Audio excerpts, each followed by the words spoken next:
There is a moment that happens in millions of homes every single day. You open your laptop, you pull up the document, you take a breath, ready to focus, and then it happens. Your cat walks across the room, navigates around your coffee cup, and sits down. Not beside you, not behind you, directly in front of you, between you and everything you are about to do. Eyes fixed on yours. Still, patient, immovable. Most people laugh. Then they move the cat. Then the cat comes back. And most people assume they understand exactly what this means. The cat is hungry. The cat is bored. The cat is jealous of the laptop. The cat simply likes warm surfaces. These explanations feel complete because they arrive quickly and require nothing of us. No revision, no discomfort, no deeper question. They let the moment pass. But here is what those explanations cannot account for. Your cat did not do this randomly. It waited, it watched, it calculated, and then it moved with precision toward a very specific target. Not the sofa, not the window, not its food bowl. You. And not the version of you that was walking around the kitchen making coffee 10 minutes ago. The version of you that went still. Why does stillness change everything? If this were simply about hunger, the cat would behave the same way, whether you were moving or stationary. If this were simply about warmth, the laptop would be enough, and yet your cat keeps returning past the laptop to you. If this were simply about territory, any spot in the room would satisfy the instinct. But it doesn't. The target is always you, and the timing is always the same. The moment you stop being present in the room and start being present somewhere else, what you are witnessing is not a demand. It is a diagnosis. Your cat has noticed something about you that you have not noticed about yourself, and it is responding to that gap with the only language it has.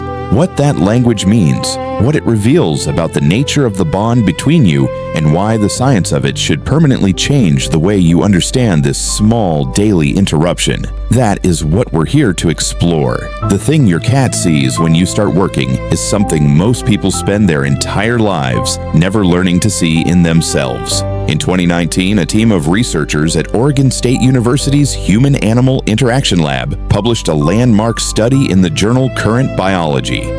Led by animal behaviorist Kristen Vitale, the study ran cats and their owners through a protocol adapted from attachment research originally designed for human infants. The secure base test. The cat enters an unfamiliar room with its owner. The owner leaves. 2 minutes pass. The owner returns. Researchers measure what happens next. The results rewrote what most people believed about cats. 65.8% of adult cats displayed what the study classified as secure attachment, the same percentage found in human infants bonded to their caregivers. When the owner returned, these cats sought brief contact, settled, and resumed exploration. The presence of the owner functioned as a kind of anchor, a biological reference point that allowed the cat to regulate its own internal state. This is not metaphor, it is measurable.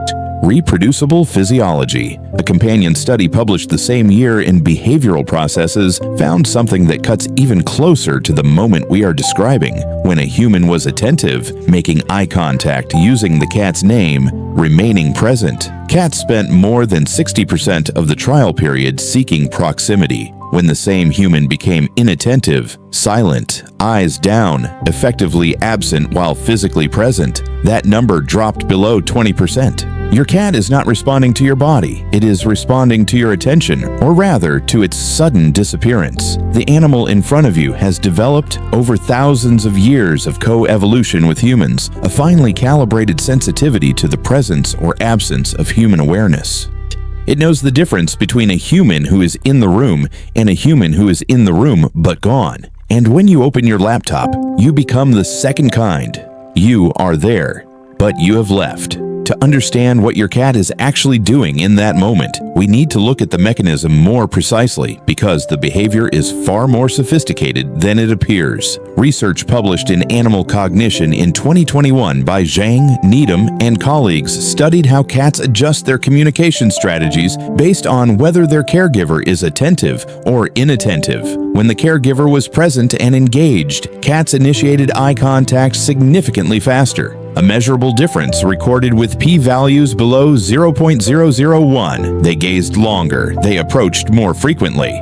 And when the situation became unsolvable, when the cat needed help, the entire behavioral sequence sharpened into something researchers described as referential communication, deliberate, directed, alternating between the problem and the human face. This is not random proximity seeking. This is a structured communicative act. What your cat is doing when it places itself between you and your screen is executing a behavioral protocol that has been shaped by millennia of living alongside creatures whose attention is the most valuable resource in its environment. The cat is not asking you to stop working. It is attempting to re-establish the attentional state it relies on because something in your body has changed, something it can detect, and that change means you are no longer available in the way it needs. Here is what that means concretely. Your cat monitors you continuously, not obsessively, but consistently. It tracks your movements, your posture, your vocalizations, your eye contact. It knows your routines with a precision that would unsettle you if you mapped it out. And it has learned that when certain signals appear, the sound of a chair, the posture of someone leaning toward a screen, the particular quality of your silence when you are concentrating, you are about to become unreachable. The cat that sits in front of your laptop is not being difficult. It is being honest about something you are no longer giving it. The question is what exactly that something is. Attachment theory was not developed for cats. It was developed by British psychiatrist John Bowlby in the late 1960s to describe the bonds between human infants and their caregivers, bonds that he argued were not merely emotional preferences, but biological survival systems. The infant does not simply want the mother nearby.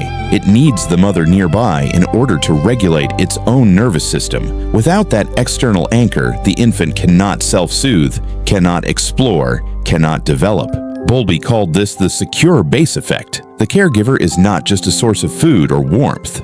The caregiver is a reference point that makes the world navigable. Developmental psychologist Mary Ainsworth, building on Bowlby's framework through the 1970s and 1980s, demonstrated that this system produces measurable behavioral patterns, the same patterns that Vitale's team found replicated, with startling fidelity in domestic cats in 2019. Ainsworth's strange situation procedure designed to classify infant attachment styles produced virtually identical distribution curves when applied to cats, roughly 2/3 secure, 1/3 insecure, in patterns that remained stable over time and resisted modification through training. What this means is something deeper than cats like their owners. It means that the domestic cat, an animal whose wild ancestor was a solitary territorial hunter requiring no social regulation from another species, has undergone a profound reorganization of its relational architecture through domestication.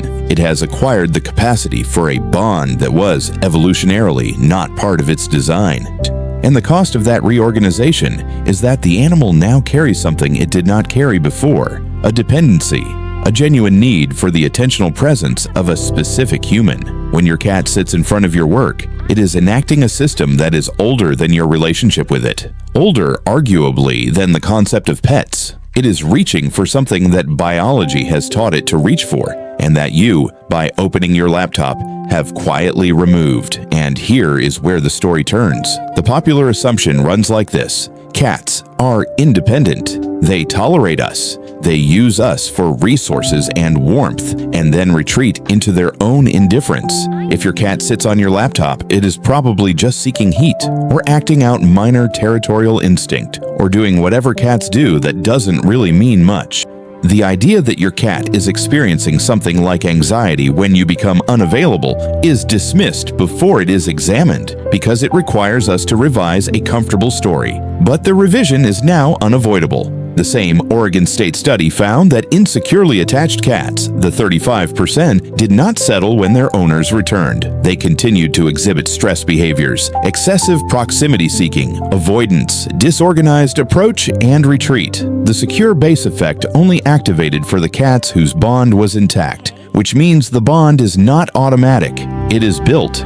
And it can be damaged, not through cruelty, but through the accumulated effect of consistent inattention. Here is the inversion that should stop you. The cats most likely to sit persistently in front of your work are not the most demanding. They are often the most anxiously attached. The behavior you have been reading as neediness is a stress response, and the reflex to move the cat aside, to treat the interruption as an inconvenience rather than as information, may be doing precisely what you assume it isn't. The cat is not failing to understand that you are busy.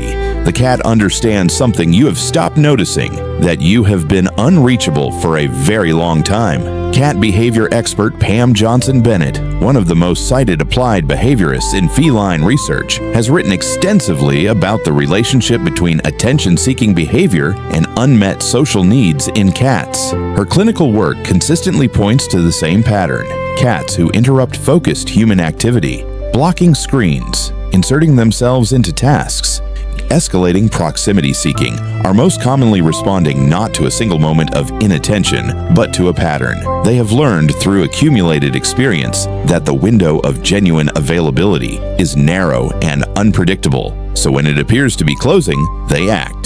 The mechanism is reinforcement, but not the kind most people imagine. It is not that your cat has learned sitting on your laptop gets its attention.